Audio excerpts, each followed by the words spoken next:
Good morning, afternoon, or evening, everyone. This is Bhuvi Sachan. And this is Jayashri Arya. We both are from 10th Standard, and we're coming to you today from the official YouTube channel of Gyansthali Public School, Mahoba.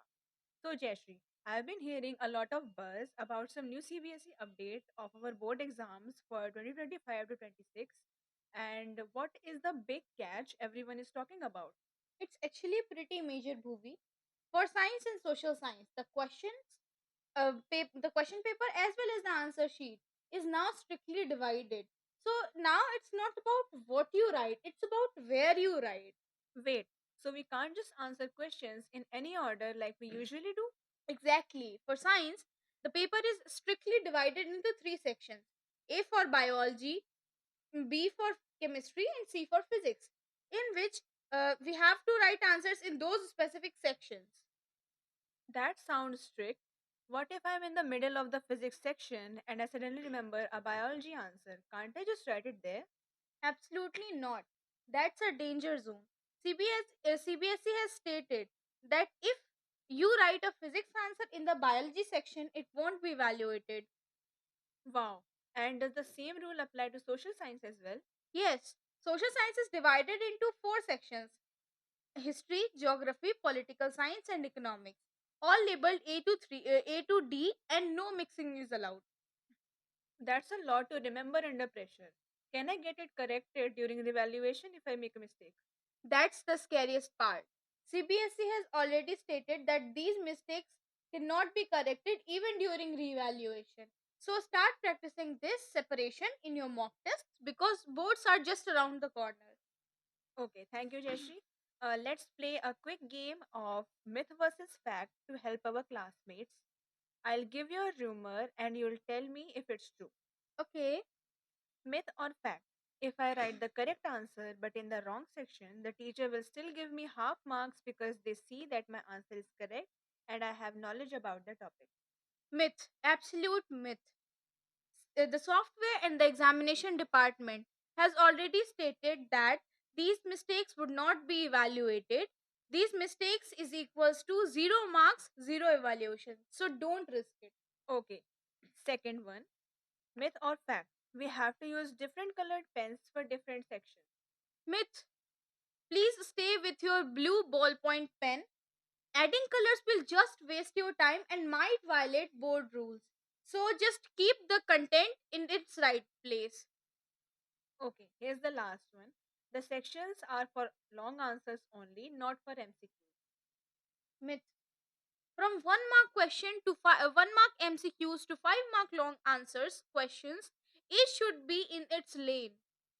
Okay, that's all like a set of rules that we Yes. have to remember. That's a lot to remember under pressure. Um, how? Speaking of pressure, movie, Okay. I know we both are feeling it. Yes, yes. So how do we balance and on track all these situation when syllabus feels like a mountain? Well, I've been looking into some brain hacks for us. Have you heard of the 5-10 rule? Oh, is that the one in which we study for 50 minutes and takes a 10 minutes break, right? Yes, yes.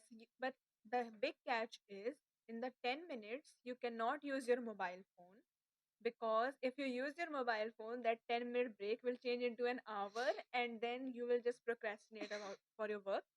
So Yes. for that 10-minute break, you can just stretch, hydrate, or do meditation. Jeshri, I have a question for you. I know you use the 5-10 rule often. What do you do in those 10 minutes of break? Actually, Bhuvi, in front of my house there is a garden, and I am a nature enthusiastic person. So I love to spend my those 10 minutes with nature. That heals me. Okay, that's lovely. Are you looking into some more brain hacks too? Yes, when I am fed up with solving hard question of maths, then I do box breathing. Oh, I haven't heard of that technique before. Can you tell me? Yes, absolutely. For this technique, you have to inhale for 4 seconds, hold for 4, exhale for 4, and hold for 4. It resets the nervous system instantly. Wow, that's such a good trick. Okay, I've been looking into a technique that's called the Feynman technique that's been really popular on social media as well. It's about, have you heard about it? Not that much. Can you tell me? Yes, of course. That is that you don't just read your notes, you close your book, and this is for really difficult topics. You close your book and then explain the topic out loud to someone else who does not know the topic, or a child in easy words. Yes, like if you can explain that topic to anyone else, it's actually clear to you. Yes, yes. Teaching is the best method of learning. We're all in this together, class of 2026. Take a deep breath, be consistent, and you'll do great. Before signing off, we want to give our sincere gratitude to the school management for providing us this official YouTube channel of Gyansthali Public School for this podcast.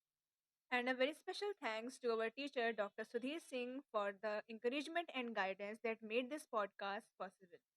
We'll leave you with the thought of great Dr. Abdul Kalam. Exams and grades are temporary, but education is permanent. Good luck with the preparation, everyone. We believe in you. See See you you next next time. time. Bye bye.